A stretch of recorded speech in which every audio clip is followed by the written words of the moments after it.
I've heard way too many people in leadership positions in marketing say that trade shows suck or that they aren't working when they don't even know. I've been on calls before where people say, well, we're doing all these things, but we don't know if they're working because you can't track it. What do you mean you can't track it? You shouldn't be doing anything unless you're tracking it.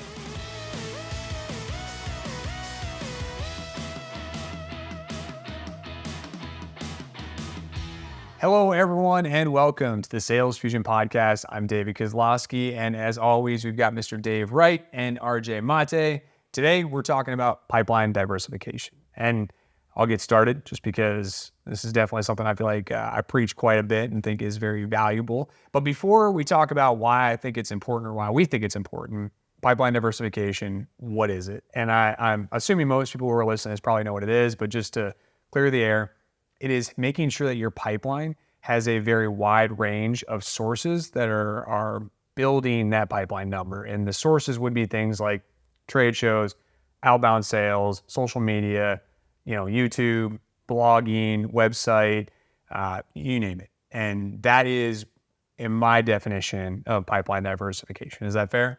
Yep. Cool. Sounds good. I want to first touch on the fact that you can't start pipeline diversification. You can, but you shouldn't unless you understand your current pipeline. And the reason I call that out is I think that in order to be able to know if you're diversifying your pipeline, you need to be able to understand first and foremost where everything's coming from, which may mean that, if you have a trade show process, you're going to trade shows, are you notating somewhere in your CRM or in a tool that you have 10, qualified leads that came from a trade show, right?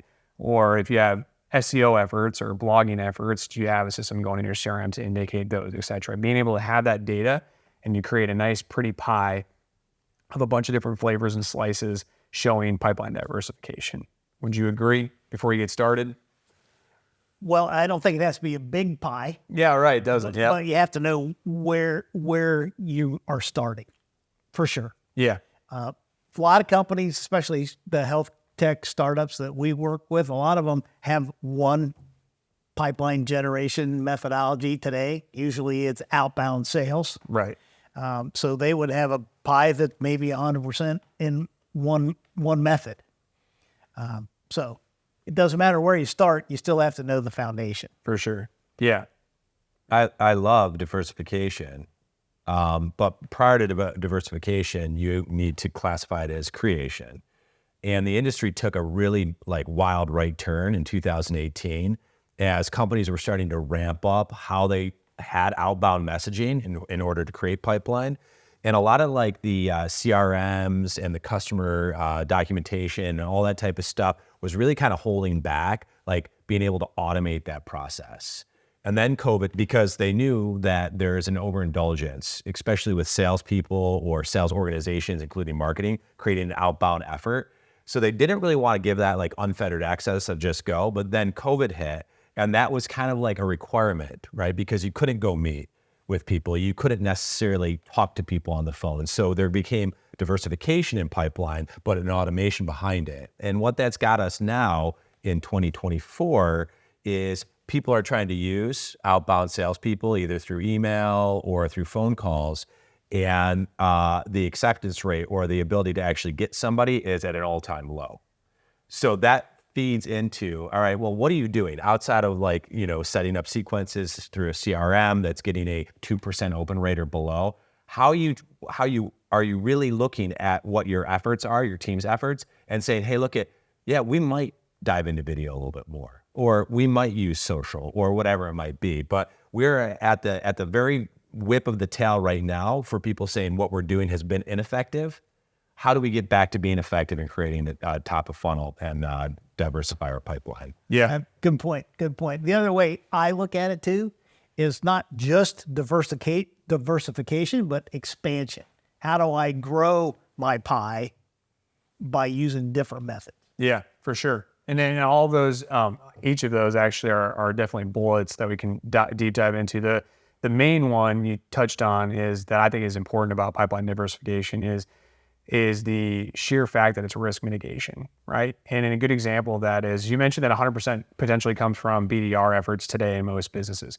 And I would say that I do like to believe that at one point it was heavy on trade shows. and then COVID-19 hit. And all of a sudden, your pipeline at the time was built off of just trade shows. It completely stopped, right? All of a sudden, what do we do? Oh my God, panic. How do we grow our company? We can't go to a trade show. And I'm hoping rather that a lot of companies were smart enough to say, man, we need to start creating website content. We need to start BDR initiatives internally and being able to create a multitude of funnels where you can meet your audience where they're at, right? Because they're not at the trade show now. And now we're back in the trade show season and it's working, and it's great that we're getting more trade show opportunities, but something will change. And it's not just trade shows. It's not just physical events. Google may do an update and your website tanks, right? YouTube may do an update and your website or your videos tank. There are right now regulations in Europe through email marketing, right? Through BDR efforts that may eventually be in the United States. And all of a sudden you won't be able to, I mean, I've seen tons of companies get hit with it. Their idea of outbound sales is basically sending off 3 billion emails. Well, all of a sudden their website gets hit with spam. And all of a sudden you're screwed. You can't send off another email. Another example would be phone calls. Like the second that you choose to refinance your mortgage, I promise you're going to be miserable because the minute you do it, you're littered with thousands of phone calls. And I'm guilty of it. The second you apply for a credit pull or anything like that, and so you have to turn your phone on. If I don't know this number, don't immediately send it to voicemail, right? So I'm not getting anybody to sell me anything over the phone. So being up to date and understanding that people are also tired of getting LinkedIn messages, it's like, how do you create that future-proofing plan? So to me, risk mitigation, big time. Yeah. And there's definitely a quality versus quantity message in there somewhere that we should dive on at some point. Mm-hmm. Yeah, for sure. And then to kind of, as you talked about pipeline expansion versus diversification, I think the second part is exactly that. How are you, not every CFO or buyer that you want to sell to is going to be at a trade show. Not everyone's going to answer a phone call or an email. And not everyone's going to be reading a blog and doing their own research on the problem that they have in their particular business.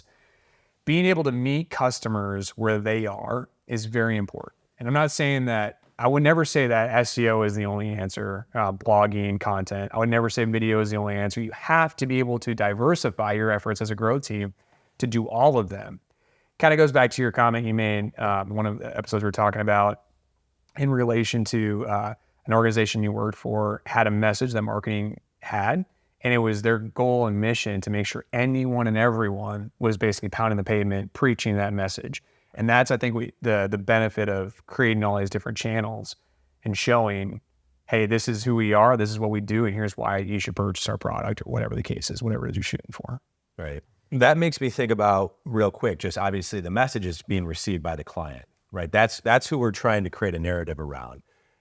And there's a saying that says communication is in the hands of the receiver. So as I'm here talking to Dave and as I'm here talking to you, David, I could be trying to explain something like the sky is blue.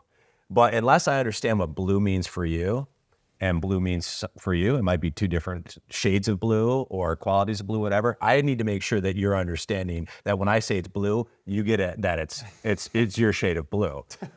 Why I bring that up is you like to use marketing and you like to position what Sales Fusion Pro does from a marketing standpoint as creating educational content for the client, right? Not a sales pitch. Like there's pitches. What is a pitch? A pitch is a quick, narrative about the service of the product and the benefit the customer has. But there's so much more education that can go into a marketing program and diversification marketing that allows the communication, the client who's receiving it, to have a firm understanding of what the benefit is, for sure, what the product is, what the service is. Very important. Communication is in the hands of the receiver, and a lot of organizations can't create that similar thread throughout their organization. You talk about education, and I think that is definitely, I don't know if everyone adopts that philosophy of educating the consumer, but to me, it is the most important part of sales and growth and marketing, because for me, I don't want to convince you of anything, right? I don't want to go, and I'm not a sales person, but if I was, I would not want to play the card of like, no, you need to buy this. And the reason you need to buy this is because it's the best thing ever. I would rather say, well, what is your problem?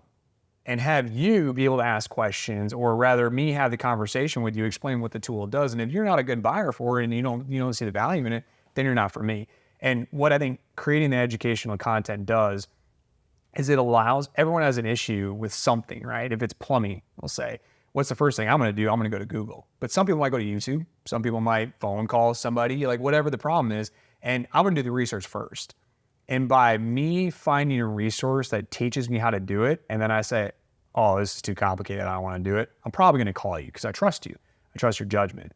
Educational content to me is like the biggest win. And it's something we should definitely have a conversation about. But providing education and allowing a consumer to be an educated consumer, in my opinion, makes them a better buyer and a much faster buyer because they all of a sudden can understand their problem and go, I have a problem. I've researched it enough, and you gave me the research. You understand the problem I have. You created a product to fix my problem. I need that today, and I got to figure out how to make that happen.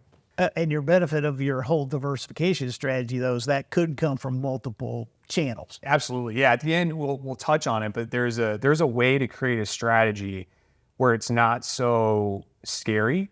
And it comes from finding a particular topic, and we'll go broad. We'll just say MRI equipment, right? Like if someone's in the market for purchasing MRI equipment, how do we pick a particular problem that they're facing within that particular piece of equipment?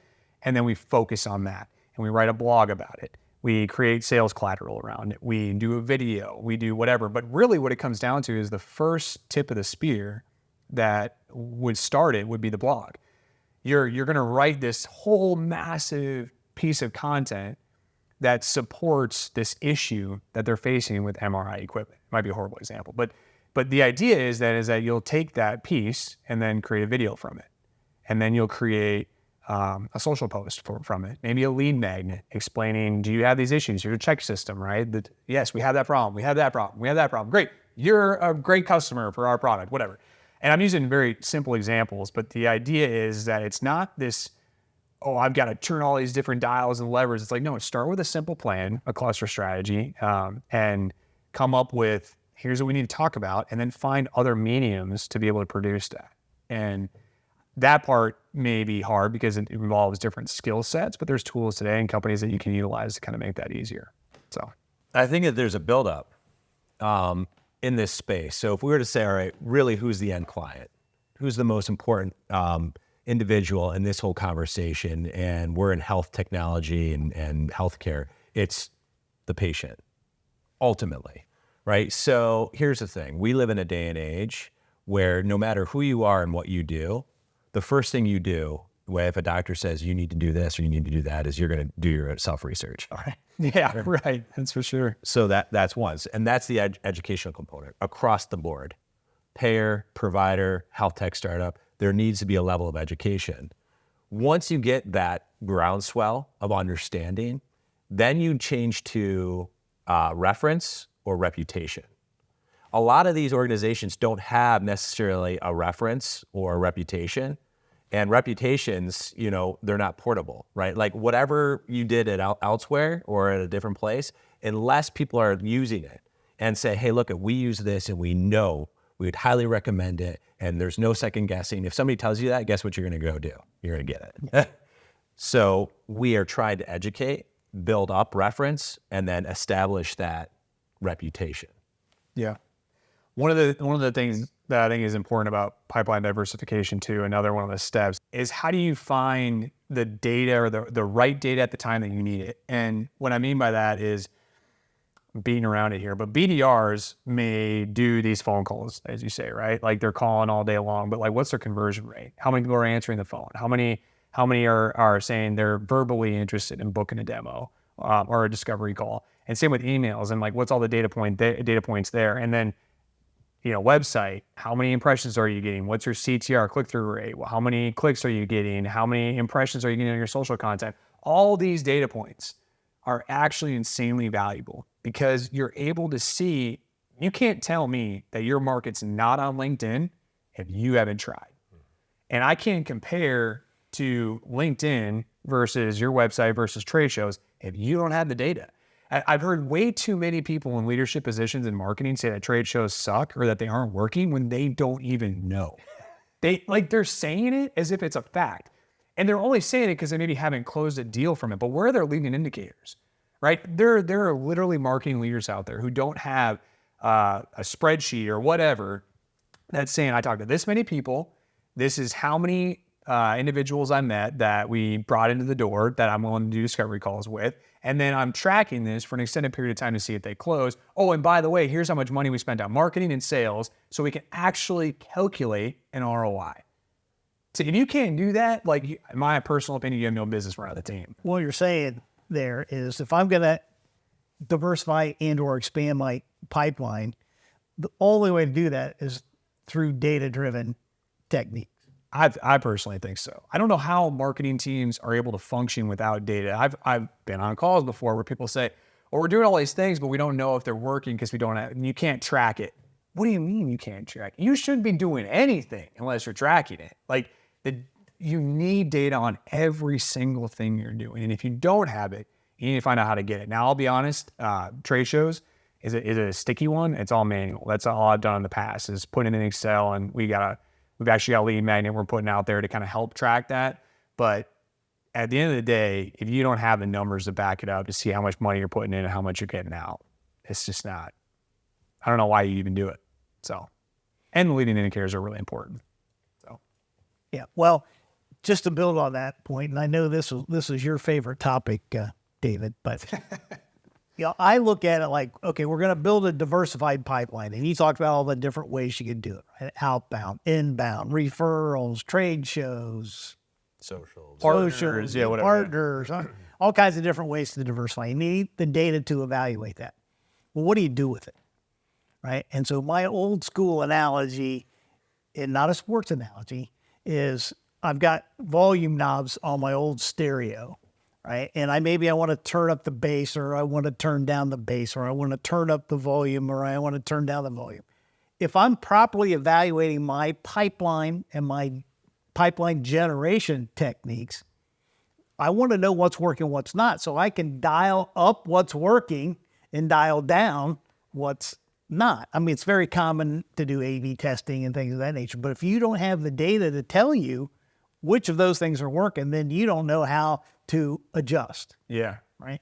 Plus, in today's world, it's so easy to find. I mean, especially with ChatGPT or any AI tool, you can find averages in seconds because I don't have to go do the research now to figure out in my particular space that this company that I'm working with is in, what is the average CTR, right? Click-through rate. When I'm CTR, for people who don't know, it's you're looking at something and you click on it, and that's the ratio, right? How many people does it take to look at it to get a click? And I think why that's important is in a lot of all of our numbers that we're giving out there, you're going to have leading indicators. Those leading indicators equate to actual physical dollars in the future, and you can build OKRs out of all of these data points. So when we're saying I want 1 million impressions this quarter, what I'm really saying is that I have a 2% conversion rate, and I need to hit this many clicks, because if I hit this many clicks, this equates to this many leads, which equates to this many opportunities, which equates to this many deals. It's simple math. And if you're not tracking the data, you can't even start.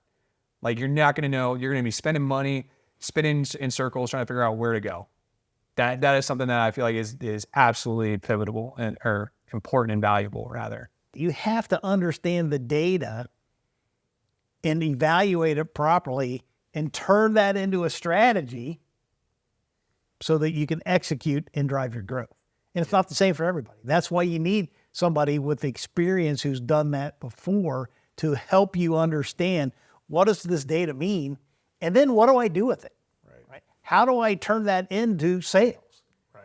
And we talked about this on one of our other podcasts, but it's like, all the top of funnel leads, eventually they got to get to a qualified opportunity. And as a sales team, that's what I want so that I can get that deal closed. Because without that, yeah, I don't have anything.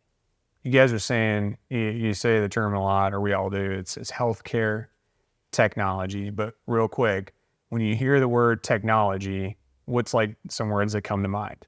Innovative. Interesting. That's my first one too. All right. Now, when you think of healthcare, what do you think of? Non-innovative. which is interesting. And that to me is one of the other reasons that I think pipeline diversification is helpful. That's really funny that you guys both hit it on the head. So the other thing that I think is preached often by a lot of healthcare tech companies is how innovative they are.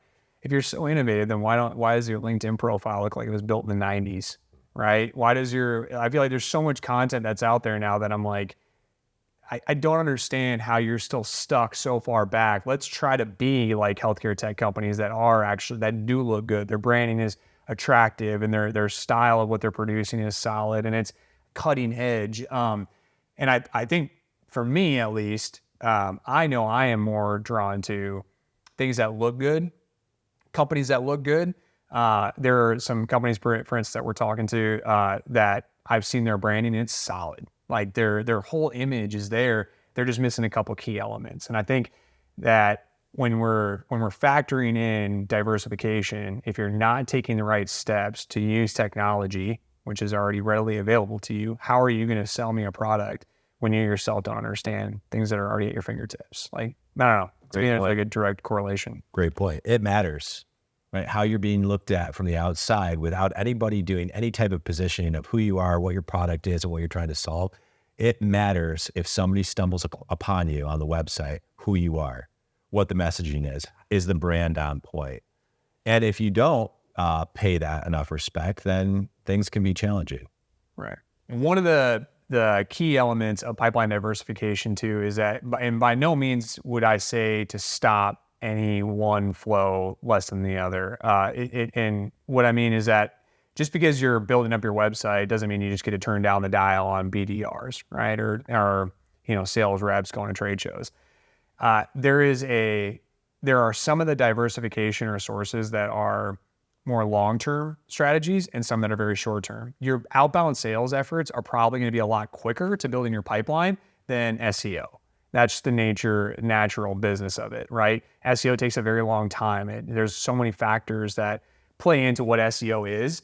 And then same with podcasting or videos, right? Like unless you luckily go viral, I'd say, which is the chances are it's probably gonna be a long-term game. The biggest thing and biggest advice that I would say out the front end is consistency. Being able to be consistent is the most important in anything related to the source, and making sure that you continually do something over and over and over and over again. I can't argue with that. And then to summarize, or the last part that I would say of how pipeline diversification is beneficial and the strategy kind of lends itself is that it's this beautiful orchestra working together. And what I mean is you write this long piece, this long blog, that then becomes a video, which can become 5 social posts, which can lend its hand to a lead magnet, right, with a cluster of multiple other topics. It can help your BDR efforts share thought leadership, your RVP share thought leadership. It can be supplemental material everywhere. And it doesn't necessarily need to be this very complicated strategy. You can simplify it. And small companies can do it because all it takes is that thought leadership piece and then sharing the knowledge in different ways. I think when people see the cluster strategies, it's like super overwhelming. And it shouldn't be, because you are in this business and you do this every day. You probably have a lot of thoughts and you can share that and have it become content, which is ultimately what we're trying to do in educating the consumer. I like that analogy.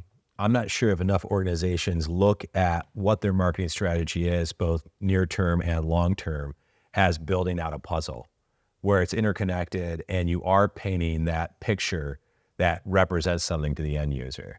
Right? A lot of people are like, hey, look, from a marketing perspective, let's just get a one pager out there, or let's try to do, one thing on LinkedIn. And if they don't pull back and they say, all right, what is our end state in sharing the message, and all of this is interconnected and builds on one part of, to the next to create that, there's a real limitation there. Yeah, I'm thinking of it from a salesperson's perspective. And how does the pipeline diversification impact a sales rep? Well, I want as many leads as I can possibly get that I can go talk to. And when I do, if I can go talk to an educated buyer, prospective buyer, and they understand the marketplace and even some of what my solution offers, that's even better, right? Because now I'm further down that sales process versus creating an opportunity from scratch. Right. So that's a positive for a salesperson. But again, to the point of diversification, you can't depend on that. You can't rely on that. That's why there's multiple methods. And as a rep, I want more methods, generating more business, and that's what should drive my growth. Yeah. Right. And that consistency is just doing it over and over and over again. It's like, I know we used a lot of sports analogies, but a lot of really, really good head football coaches, they'd script out their first 30 plays. That's because they knew what worked. Right. And they practiced it, and they did it over and over and over. And the same's true of this. Yeah. Let's build on that real quick, because I think a sales force is more cyclical than ever, where you have people that might be early in career doing BDR activities, and you might have, more senior people doing outside sales and whatnot. And if you were to look at the tenure of a sales force, they come and go. Yeah. And the foundation is, hey, look, you can try to get the message out there ad hoc just by repeating it, or hearing somebody else repeat it and try to have like tribal knowledge to say, this is what we do. But that's a hit or a miss. It's a hard thing. Where if you have marketing material, if you have consistency of vision, if you have something that you've established as a repeatable process in communicating and educating, then as the sales force grows and adapts and changes, it's much more consistent. Yeah. I think it also takes the diversification aspect, takes out survive mode. And I think a lot of sales and marketing teams at times, like sales is trying so hard just to get a deal, right? To keep their jobs or keep the lights on in the company, reduce the opportunity of layoffs or whatever.